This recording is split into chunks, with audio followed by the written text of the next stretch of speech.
Well, yes, take it in for our viewers. Our listeners on the pod were not able to see Bruce in a classic sunglass. You just came back from the beach, didn't you? You're Well, still in beach well, mode. everyone else up here was experiencing rainmageddon slash ice. Did y'all have ice on your road? Didn't what was going Oh, on? we did, yeah. The first day on Saturday, we had that hill, the bridge Yeah. cars where it was a shooting gallery. It I mean, there were accidents, was a police, nightmare, fire. Faye. It was so it started off as a freezing rain and the roads were ridiculous. They closed the parkway. They did, it was bad for about 12 hours and then afternoon, heavy rain, and then it all went away. Well, we were in Southwest Florida I hate you.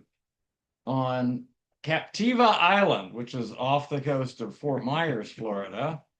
Trapped on Captiva Island. Yes, and it was named that because the pirates used to hold the female hostages on the island, Captiva being female hostage. Booty. So you had captive, you had The captive booty. and Captiva.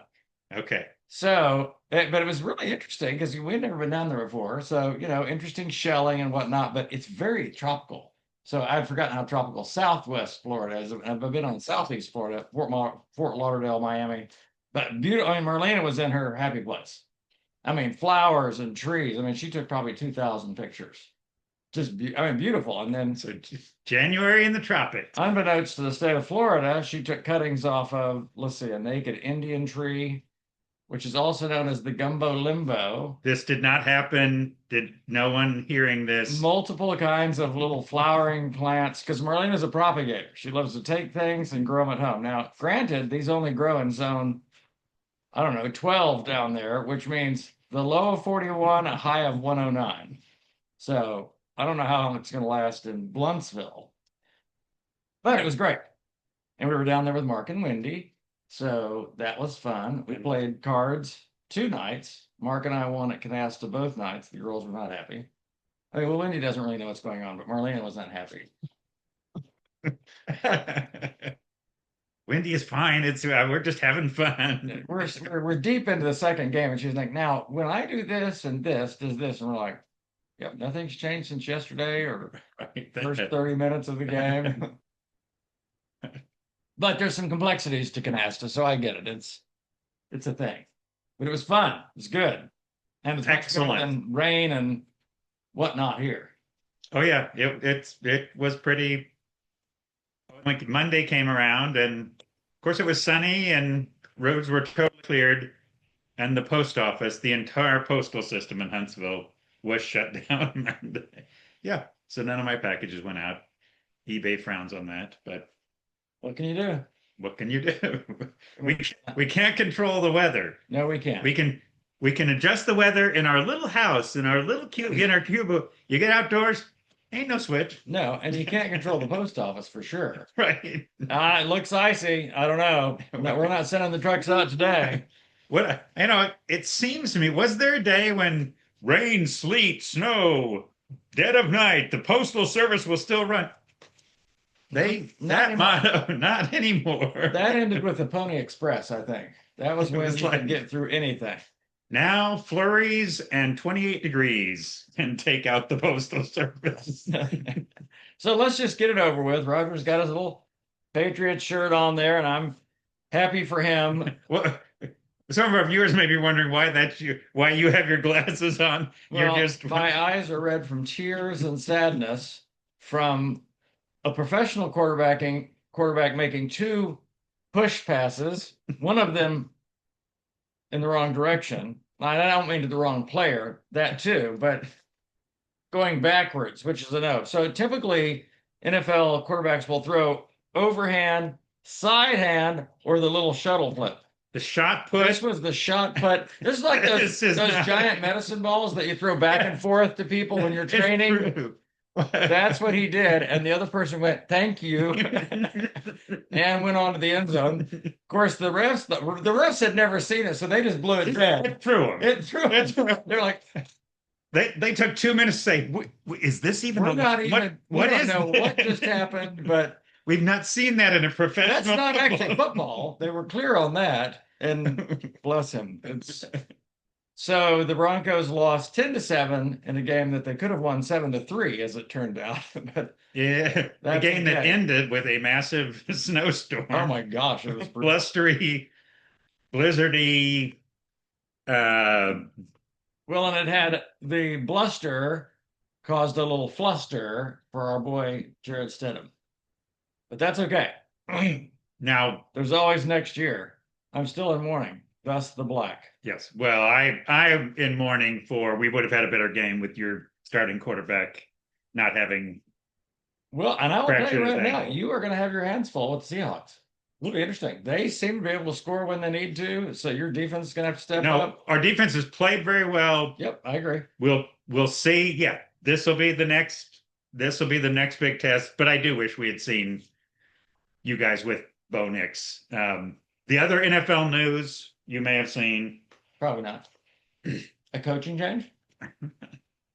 No, word came out yesterday, late yesterday. They're going to allow the push pass? No, but they are not going to allow Bill Belichick in the Hall of Fame in the first year. He's not a first ballot Hall of Famer. He might get in a future year, Sure.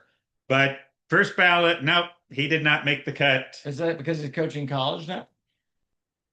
Oh, coaching's the loose term. All right. He's The NFL Hall of Fame, he's not going to make. He just doesn't have the credentials to make more Super Bowl wins than any coach in history, I'm assuming. second most wins all time behind Don Shula. Wow. He's Did Don get in? Yes, Don was a first balloter, one of three quarterbacks who were Curly Lambeau, George Halas. This is what we call a snub. Oh yes, I mean, it's just a snub. right. It is Fascinating. want to put you in your place. Anyway, even Patrick Mahomes was like he was Wow. shocked. He was the anyway. Just a interesting little side piece there. So the song I chose last week, which we didn't do because there was no network in the office, was Lifeline by Papa Roach, which none of our listeners have ever heard. Roger's only familiar with it because I did it at 100X Church years ago on like an Easter Sunday. Well, no, I bought some stuff from an estate of someone who was a big Papa Roach fan. Really? And so I was very familiar already. I had signed memorabilia, signed stuff from Jacoby Shaddix, who's their lead singer. So actually, a couple of years ago, I ended up looking up a bunch of things related to Papa Roach, and even some of that. Anyway, a fascinating story. But I had like signed stuff from Jacoby Shaddix and Okay, tell me this because you're the trivia man. What was their original name? Roach Mama? It's a great there was a different he ended up going with Roach is I think a family name Okay. and Papa, so they ended up but there was a different name. They did, and I would have remembered it probably last week. Ah, Had we done but you're right. There was a different name, okay. and they were almost picked up by someone, and then anyway, it was a very interesting story, but it's a group that's actually still going very strong. Okay. That they're um, still touring and very fascinating. Yeah, Interesting. so I know Papa Roach, Everybody knows Papa Roach. although I don't have Papa Roach on my playlist. No, this would but be like the first song we've probably ever done that would fit the hard rock, almost metal category. Not quite metal, Yeah. though you might think it is metal, but definitely hard rock. And so when I'm in a mood to drive fast or do fun things, it's like Papa Roach. Put them on. Lifeline. I mean, because the drums are just pounding away, the guitars are going like from start to finish. It's just yummy. But some of you may be wondering why I did that on an Easter Sunday at 100X Church. This was years ago. Gosh. 14 years ago. But it's this idea that a person is struggling. The term that they're using in the song is "I'm drowning in an ocean of despair." So it's this song that weaves both self-awareness. This guy, first two verses, he's dealing with, I'm making a lot of mistakes. When I look at my life to this point, I'm like, it's all my fault. This is my problem. Well, he at first blaming other people, Yeah. so he kind of starts off Right, and he reaches and self-awareness. pushing people away. The ones that I loved, I started pushing away. Then I realized that it was all my fault. Right. And then there's a beautiful shift in the song where he says, "So I put out my hand and I asked for some help." It's interesting because now it's a community. We tore down the walls are built around myself. And I just thought, that's beautiful. But the reason the song came to mind, I mean, it's on my playlist, but I had a guy, this will shock most listeners, but I had a guy that had reached out and called me, and I didn't know what he wanted to talk about. I thought it might be a counseling thing or something like that. He was like, "Hey, I just want to know, I listened to your podcast, and it's like a lifeline for me." He said, it's like therapy.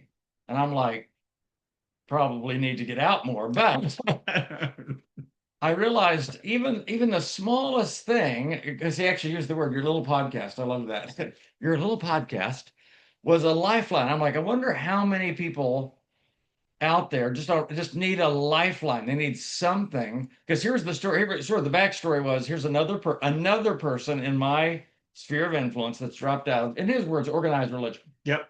So they don't have a church. They feel like outsiders. They've visited different churches. They just don't feel like they fit. And I think it's a burgeoning issue in our culture. Burgeoning, is that the right word? I like it. Okay. How often do we get to use burgeoning? That's beautiful. Not very often, and I just see it more and more. Even with a lot of my counseling clients, we don't do church. And again, not opposed to Jesus, certainly have faith in God, pray, but are struggling to find community. I held up my hand and I asked for some help. And part of it, I wonder, this is a rant on, if the church has moved more and more and more, the more it's moved toward corporation, the more it's lost community. And I realize even the biggest corporate churches always have some kind of community, an organized community integration system. But I wonder if that's not part of the problem. People don't necessarily want to be a part of a system. Right. We're in the system now. Like some churches I know that like they assign you to a group. So it's not based on connection with another person or another group of people. It's just, hey, you're in this area, we're going to put you in this group, and like you don't have a choice, say in it. And I'm like, I wonder if people will start feeling like numbers, projects. And this person had also visited some other churches and just felt like they're just so big. Well, so there's corporation, and then there's also politicization. Politicization, And politicization. by that, I mean, like where politicization has gone is honestly, there's one side of politics that are bad people and good people. So actually, the bad people can't really be a part of this church. And pretty quick where the church is. Right. So, in other words, where the church should certainly be a place like the early abandoned disciples, where people from very diverse political backgrounds were a part of the community. Yeah. People are certainly feeling like, oh, if I happen to vote Republican or if I happen to vote Democrat, depending on the church, like there's not really a place for me here unless I change my politics. Unless I either adapt, right, or fake it, right. And neither of those lend themselves toward authentic community. Yeah, I can't be myself in this setting, and I realize a lot of people are even afraid, understandably so, to share where they might be politically or even theologically, because I see a lot of divides going on theologically as well. Sure. With people, and I think all of that is moving people away from just the simplicity of Jesus. Two or more gathered in my name, I'm there with you. I just started reading Acts because we just finished the Gospel of John. I just sort of jumped into Acts. Well, we're reading Luke at the same time, and Luke wrote both Acts and the book of Luke.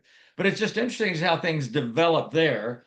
Just meeting in homes and meeting needs and caring for one another and helping the poor, but not a lot of system to it. It wasn't that there was no organization. I mean, you'd have to have a saying, Right. we're going to meet at the temple courts at the ninth hour or whatever that is. But there didn't seem to be a lot of systems to it. And it just, I think most people, myself included, sort of long for, gosh, some of that first century church feel.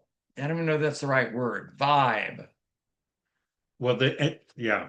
Um, but at the very least, whatever the cause, the answer to our brokenness, the answer to our darkness, the answer to is through human connection. And if anyone's kind of wait, what is it? It's through Jesus, right? It's through yes, but by God's design, it's always mediated through relationship, People. personal. We are God's ambassadors. We comfort God. God comforts people through us. God announces Jesus through us. God encourages and refreshes people through us. That it happens in community, and it's this word about how desperately we need, even in that song, a human touch. There is this, um, although it's fascinating. I'm going to go because the lead singer of Papa Roach is Jacoby Shaddix. Okay. Um, Didn't know that. so here's what's interesting. Here's what's fascinating Fascinating. about A bait. Mr. Shaddix, as it were. fantastic. Um, no, Jacoby Shaddix, 13 years ago, was in just a terrible low spot.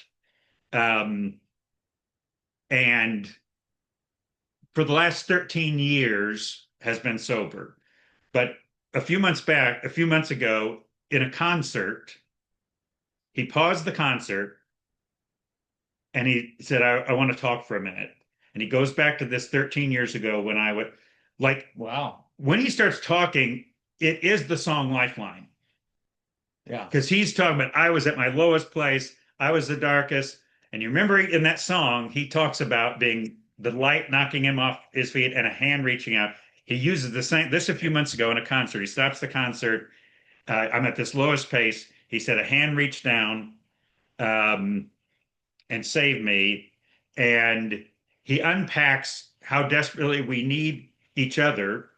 He said in other contexts, there was a point where he discovered he needed Jesus. I'm just saying Well, and that was he this uses moment. the analogy of Paul's story in the song. He uses said, the I was analogy. struck by the light and I fell to Fell the to ground. the ground.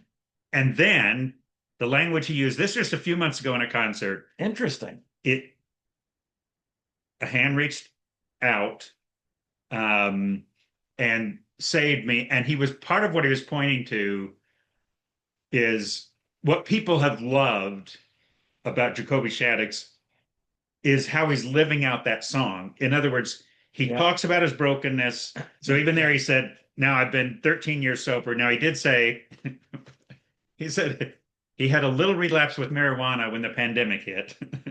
I think a lot of people did. I think there was a lot of, Well, something I read yesterday that was surprising to me, but I get it. It said relapse is part of recovery. In other words, I think for any of us, it's almost like a Christian desiring to be sinlessly perfect. But the relapse is part of your recovery. I believe It's that. part of the learning Yes. again to receive grace and reminding us how much we need grace. And it's like, and realizing it's always there. Right. It's not like God has a limited amount. He's like, oh, Bruce, you've maxed out your grace. Even the psalmist that said, your mercies are new every morning. Of course, I love that. Right. But it's just this beautiful idea that there's not a limit to how much grace. And so then the relapse is part of the recovery. Yeah, you don't get kicked out of AA for a relapse. Yeah, right. In other words, it's understood even You just come next week and say, I've been sober for 1 week. right. Instead of 13 years. Right. But you're also, I'm an addict. I'm incapable of, so you come back to the community, you come back to the group, you come back to, and this is it's such a good word. Why you're saying that, even our relationships with people, that we have to give grace for their relapses. Yeah. They're going to fail us again. Like they're yes, they're getting better and they're improving, and then suddenly they fall off the forgiveness wagon, or they fall off the compassion wagon, or they fall off the anger wagon, or they relapse. And we have this moment where, oh well, that's just their real story. That's who they are. That without or turn around and say, no, that's actually a part. Even if I look at the words of the Apostle Paul, sometimes I don't do the things I want to do, and sometimes I don't. And I do the things that I don't I want don't to want do. to do. Well, he certainly has moments where he's doing the right thing, but then I have these moments. I have these fallbacks. I have these relapses. I have these, and the single greatest grace for me with real is to realize nothing changes about God's heart for me in the relapse, in the um, he is there just waiting to grab my hand. I just have to reach up again and stop believing. Yeah, there's not a hand when you've relapsed 14 times. There's Yeah. not a Yeah. hand if you intentionally relapse. There's not a hand, fill in the blank. This hand that keeps reaching out, that keeps being there. Yeah. And I even saw a parallel, putting in a plug for counseling, a parallel to counseling. This idea, because I saw when this person said, I reached out my hand, asked for his help. We together tore Yeah, down the walls I built around myself. And that just reminded me so much of what happens in counseling and why I encourage people to get counseling. That's why I get counseling. I think everyone can use, excuse me, third party input, objective third party input on their life. And sometimes we don't even realize the walls that we've got up until someone asks some curious questions about why do you do that? I mean, it was like when Marlene and I did that intensive counseling last year before last now. But I realized I was sort of at a certain level keeping people at arm's length, which is its own wall. I'll be happy to help you, serve you, care for you, pray for you, love you, but I don't trust you. don't need your help. Right, not looking Happy for, to help yeah, you. not looking for your help. And that's, I mean, but we all need that thing. And I realized, yeah, and we've talked about it many times. I'm the world's worst about asking for help. But it's critically important to healing. Well, and on that same note, what? James 5:16, confess your brokenness to each other so that you can be healed. Healed. In other words, and I look, the walls come down, the prison you're in, the brokenness you're in gets broken down as you're opening with, you need other people to help break down those walls. Where I can open up and say, even like Jacoby did in this concert, like he pauses this concert, You're talking about using your platform for good. but he's at this moment he's connecting with all the darkness and the self-loathing and the hate of myself and these lies I believed and whatever. Well, he's got so many listeners in the palm of his hand because that's their story. They've felt that. It's why a song like Lifeline, people that are desperate, and what he's saying is you got to reach out. You have to open yourself up. You have to let the we in because the walls don't come down simply by ourselves. And by God's design, they don't simply come down with God. God intended that his grace, his forgiveness be mediated through, be personalized through other human beings. It's a beautiful. Oh, I love even that word mediated through. It gives you the idea of a priesthood, like in a Yes, healthy way, not in an yes, unhealthy way, but this another person even helping mediate your struggle and even help yeah, you in that sense yeah, mitigate your struggle. In other words, the more you're able to talk about things, and it's interesting, even like in the counseling that I do, oftentimes when the person is just able to vent all the hard things in their life or all the hard things in their relationship, they will say post at the end of the session, I feel better already. And I'm like, gosh, James is right. It's just this confession of our struggles, of our faults, of our brokenness, getting it out there, sharing it with another person. yeah. Another person is able to mediate God's grace, take the shame off whatever that thing is, allow people to see it for what it is and what it's not, and then it's like reconnection takes place. Um, And I've said, yeah, it's okay. My brain stuff. good. I've said before, you've done that for me. What again, where I have had someone like you in life. Of course, my wife Joy very much this way as well. And it's just precious that I have a handful of people that are in that category where you have mediated that grace. I needed to unpack this thing or this brokenness that, and even as Jacoby's saying, the self lies, the things I'm believing, you open this up to another person who can challenge those lies, Yes. who the lies that I'm the only one. I'm an awful, horrific person. Certainly, there's not enough grace for me, or mine is special circumstances, and to have another person be able to challenge that. Um, and again, I thank God for you, but and a handful of other people that have been that kind of person for me because that's what God intended. Yes. Well, and I remember like in one of the hardest years of my life, you and one other close friend were the mediators of God's grace to me, but also the truth about who I am. In a really bad spot, and in that situation, I was a lot of accusations from people, judging motives and other things. You begin to wonder, well, maybe I am a bad person. Maybe Yeah. I mean, I didn't see it that way. That's well, certainly was my mistake, but what if I'm just way off? And I had people that I love and that I trust Hmm. that said, no, Bruce, that's not who you are. You don't need to. The enemy wants to just pile on. And in the same way that grace can be mediated through people, accusation can also be Oh mediated through gosh, people yes. because the enemy's whispering to them. And then that judgment is coming and that condemnation is coming and that assumption of motive is coming. And that's when we have to have other people that can say, hey, that's not true about you. And that multiple people said that I know you. That's not true about you. And I'm like, isn't it great to have people that know you and that trust you? And it's not that they believe you're like perfect or anything. Correct. They know the struggle. In fact, the people that know me best, like you, know my struggles, but you also know my brilliance. It's this is the Mhm. heart of who Bruce is.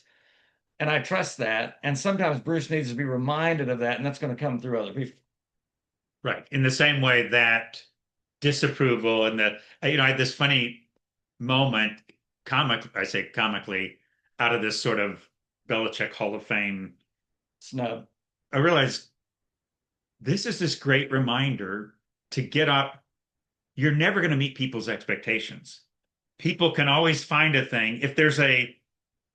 They're going to be more likely to see your brokenness than your beauty, than your it, in this like there was just even God this ping for me saying, but this is a reminder. Like whenever we're getting this thing, oh, we're like we have a remake, we're looking for people's grades. The Hall of Fame is a grade on a player, right? Yes. And you're like to say, but we do that in our interpersonal relationships all the time. We are living under the grade of another person, and you know what? At some level, you run into this all the time. You fail the grade with people. Absolutely. They don't, however they judge, or they weight your weaknesses more than your strengths. Um, Well, and and I say this a lot in marriage retreats, which we're doing in a couple of weeks at Deer Run again. But I say your okay. spouse is not the report card on your life. Hmm. Because if you begin to feel it that way, like when you're in grade school, well, let's say just kindergarten, it's just satisfactory, unsatisfactory. I mean, there was the third one, I feel like. Yes, there was. There was satisfactory, unsatisfactory, and there's no hope. It was something like that. And then you start And getting in, suspulsion, right, suspension, expulsion. We're thinking about expelling him. We're not sure. We're going to start with a it's suspension, purgatory for but sure. it's expulsion is where you are almost on the way out. You're just almost on the way out. Okay, I'm just letting you know. I invented a new word. I love it. That's expulsion. Suspulsion. Yeah, which is I don't even know what that means because it's we're suspending the expulsion. You are we're expelled, giving it serious but consideration. not yet. Okay, so just It's just having a little delay here. It's going to happen, we think. But the reality is, no one's the report card in your life. It's great. Yes. No one's the report card in your life, even you. Because sometimes when I grade, if I'm in a, particularly if I'm in a low space, I'll give myself like failing grades across the board. Man, I'm not doing good as a husband. I'm not doing well Oh, at yes. work. Not doing well with my kids. I'm a disaster. Which is what Jacoby was saying. Even Yeah, he in essence, at one point said, "I had my report card on me, and there were a lot of F's on it. there was a lot of F. A lot of suspicion going on. A lot of there was burgeoning suspicion developing in his life at that point. But I just anyway, what I love about the song is there are people around us with smiles on their faces, maybe wearing sunglasses like I am today. But he says, I'm drowning in the pain. And I'm like breaking down again, looking for a lifeline. And I was reminded when that person called me and said that our podcast was sort of a lifeline for them. I was like, gosh, we never know where we can be a lifeline. I mean, just any day, anytime, someone we meet asking a curious question, hey, are you doing all right? And just being a lifeline in that moment. Because it's a moment where a person feels seen, not simply by another human being, but I believe by God's design, seen by God. Mm-hmm. Like if you've ever seen someone like crying in public, everything internal in me is going, I do not want to make eye contact. I don't want to like engage that person. They're obviously in a bad place. Mm-hmm. There's something hard going on there. And I'm like, and I don't know why there's such a resistance. Maybe it's entering into other people's pain, or what is that going to mean? But the few times I've done it, it's been beautiful. Mm. Yeah, I've told the story. The lady in Walmart is just crying. She's just on an aisle crying. And I'm like, and I went down the aisle and went on the other aisle, and it just felt like the Holy Spirit was like, you need to talk to her. And I'm like, really? I don't, I think that's just my So mind. many things could go wrong. So many things could go wrong. What if they ask for money and then I get a story that I'm not sure about, and then I'm in the quandary, and hey, Bruce, just go talk to her. Okay. So I roll around the aisle again where she is, and I'm like, hey, are you okay? And she was kind of like, I think she was a little embarrassed, like, so obvious that she was, and she was like, yeah, not really. And I didn't ask her any questions about that. I said, can I just pray for you? And she just started crying. She said, yes. And so on like aisle 4 at Walmart, we got prayer on aisle 4 in Walmart. Or the friend of ours a few years back on vacation. And Same story I was thinking about. Yep. Again, just noticing someone on a stairwell in tears, and I love, maybe it feels like where maybe you're kind of taking it as maybe as a kind of finish, but being prepared to be a lifeline for people, which isn't, and I love what you said earlier. It's not just when you see someone in tears, maybe they're smiling. Yeah. Exactly. And you just ask one more question, or you pause and drop all the signals that you're in any kind of hurry, which is very hard for me to do. Yeah, exactly. I send the message. Listen, I've got some time. It is can I ask you, and boy, when there's a cue, I've seen this multiple times. When there's a cue, someone's genuinely interested and they have the time. I mean, I have heard stories come out. I've watched this with my wife Joy. I've watched with people talking to her, and a story pours out because she genuinely paused and just stayed right and asked another question. And what she was encountering was someone who needed a lifeline. Yeah. And the lifeline, it was not needing a quote. It was not needing a Bible verse. Yeah. They needed someone to listen. And Roger, the lifeline is not even solving the problem. Yes. Because, yes. And that's why I just realized why I have sometimes the internal resistance. I feel like I'm going to have to solve a problem. If I engage this person, there's going to be a problem that I'm going to feel they need someone to listen to them.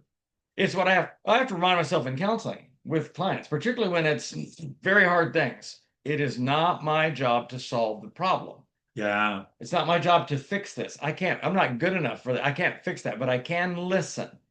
I can ask curious questions.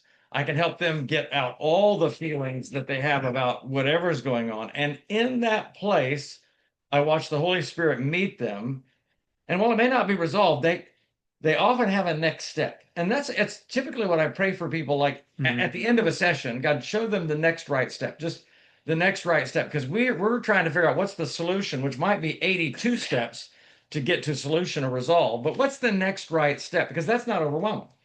Yeah. What's the next right thing I can do in this moment? So I've got to remember that, because I think I just realized what the resistance is. I feel like I need to fix or solve, and I almost intuitively know I can't. I don't know this Right. person. Right. Or even if I do know the person, if I can see Marlena struggling, there's still that same resistance, because I'm like, oh, John Eldridge has famously said, like the hardest words for men or the hardest question for men to ask their wife, hey, how are you feeling, really? Like, because they're just like, I don't want to know. I don't want it, whatever big emotion. And I think it's because men feel like I have to fix, and I know intuitively I'm not going to be able to fix that. Yeah. But they can listen to that. And I'm trying to get better. I am not there yet, but I'm trying to get better. And to me, it even fits the image of a lifeline. I was thinking about this lifeline. I think in my mind of like throwing, Same thing. There's a tube with a rope on it. and you're A throwing, person's in the ocean drowning in the pain. You're on the ground. but even in that moment, a rescue hasn't been completed.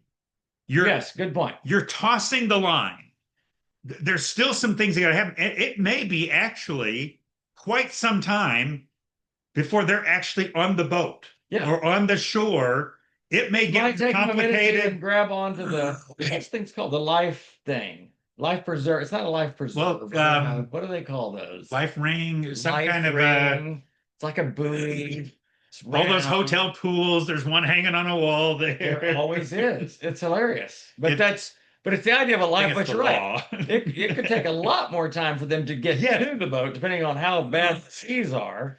And the And then it person, might take multiple people to get them on the boat, not even you. right. You were the person that threw the lifeline, but then a community is going to help get them onto the boat.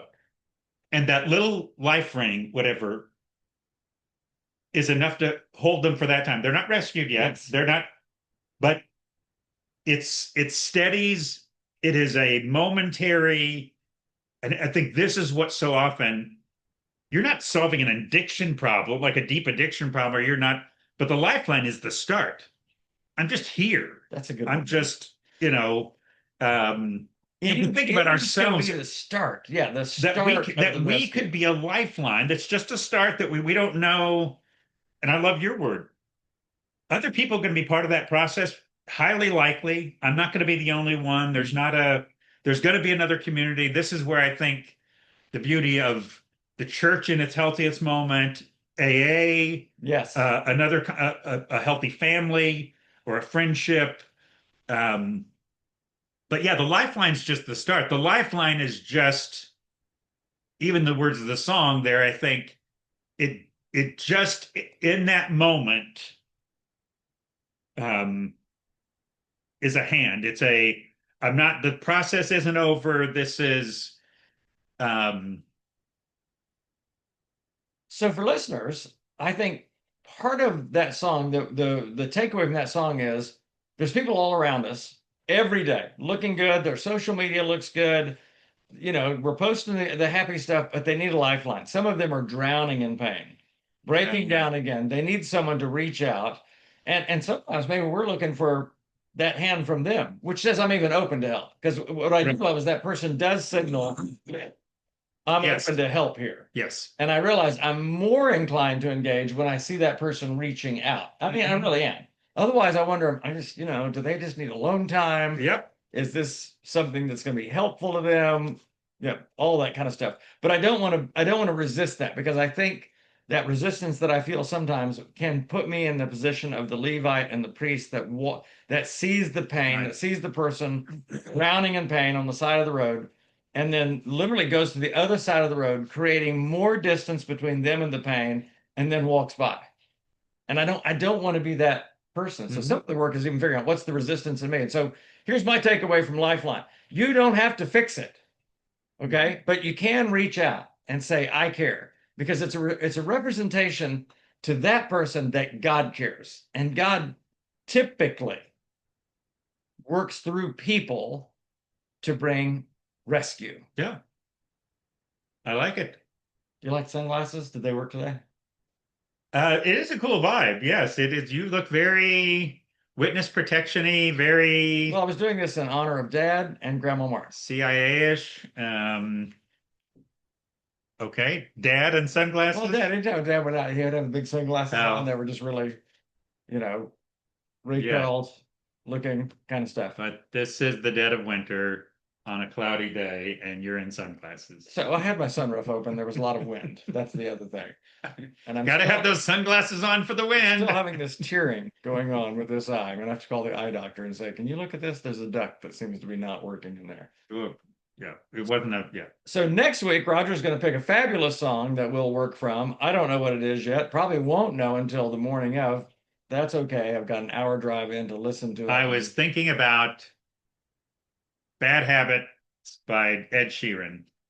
Bad Habits. I am familiar with this song by I Ed played Sheeran. it for I yes, You there played it for me on one of our a road few trips. months ago. Yes, there was some point where um yes. So Ed Sheeran. All right. We haven't done Ed yet. We haven't So done Ed, so Ed he's not heavy Sheeran. metal. No, Like we so it's a different vibe, but listen, we do all kinds of music. When are we going to do polka? Do you, do you even know a polka song? I don't, Raj. I don't own an accordion. I don't have a squeeze box. None of that. That'd be a great one.